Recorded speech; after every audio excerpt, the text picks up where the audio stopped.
अस्सलाम वालेकुम, कैसे हैं आप? आज मैं आपके साथ बहुत ही मज़ेदार स्पेशल सरसों के साग की कढ़ी को शेयर कर रही हूँ। ये बहुत ही लज़ीज़ और ज़ायकेदार बनकर तैयार होगी और इस कढ़ी को बनाना भी बहुत ही आसान है।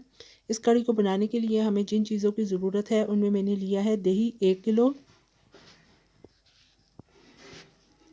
4 से 5 अदद गोल सुर्ख मिर्चें हैं, 3 से 4 अदद लहसुन की जवें इस तरीके से कटे हुए, 1 किलो सरसों का साग है, इसको मैंने बॉयल करके ग्राइंड कर लिया है। 4 टेबलस्पून बेसन के लिए हैं। मसाला जात में 1 टीस्पून पिसा हुआ गरम मसाला, 1 टेबलस्पून कुटी हुई लाल मिर्च, 1 टेबलस्पून खुश्क धनिया पिसा हुआ, लहसुन अदरक पिसा हुआ 2 टेबलस्पून, नमक 1 टीस्पून, हल्दी पाउडर 1 टीस्पून, कलवंजी 1 टीस्पून, सफ़ेद ज़ीरा 1 टेबलस्पून,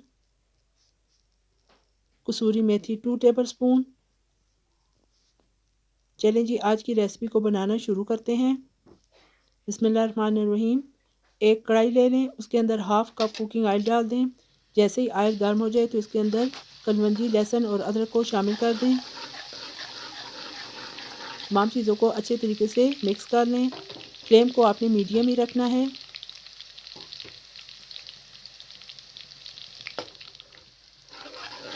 ये बहुत ही जायकेदार कढ़ी बनकर तैयार होगी। जैसे ही देखें लहसुन का कलर लाइट सा ब्राउन हो जाए तो इसके अंदर बॉयल किया हुआ जो साग है वो शामिल कर दें।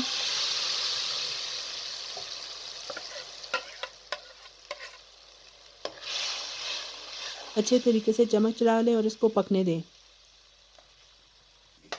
ये दही के अंदर आप सफ़ेद ज़ीरा, कसूरी मेथी, लहसुन, अदरक, तमाम खुश्क मसाला जात शामिल कर लें।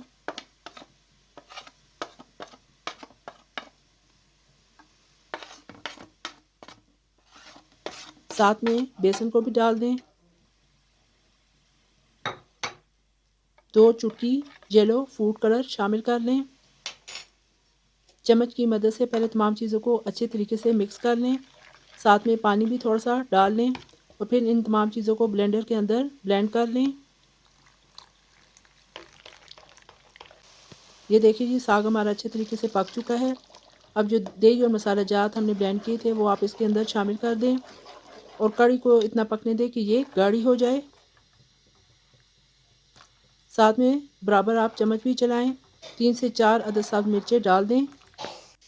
ये जी मैंने दूसरी तरफ बघार तैयार करने के लिए लहसुन और गोल मिर्चों को ऑयल के अंदर इस तरह डाल के हाफ टी स्पून मैंने कश्मीरी लाल मिर्च डाली है और इसे तड़का लगा दिया है। ये देखिए जी, मज़ेदार हमारी कढ़ी रेडी हो चुकी है। अब फ्लेम ऑफ कर दें, मैं आपको डिश आउट करके दिखाती हूँ। ये देखिए कितने खूबसूरत कलर इस कढ़ी का आया है और ये देखने में भी कितनी खूबसूरत लग रही है और बहुत ही जायकेदार और लजीज बनकर तैयार हुई है। बघार की भी एक अपनी खुशबू होती है। आप इस तरीके से एक दफ़ा सरसों की कढ़ी ज़रूर बनाइएगा और मुझे कमेंट बॉक्स में बताइएगा कि आपको मेरी ये रेसिपी कैसी लगी है। अगर आपको मेरी ये रेसिपी पसंद आए तो लाइक कर दीजिएगा और याद से मेरे चैनल को सब्सक्राइब और शेयर भी कर दें। इजाज़त दीजिए। अल्लाह हाफिज़।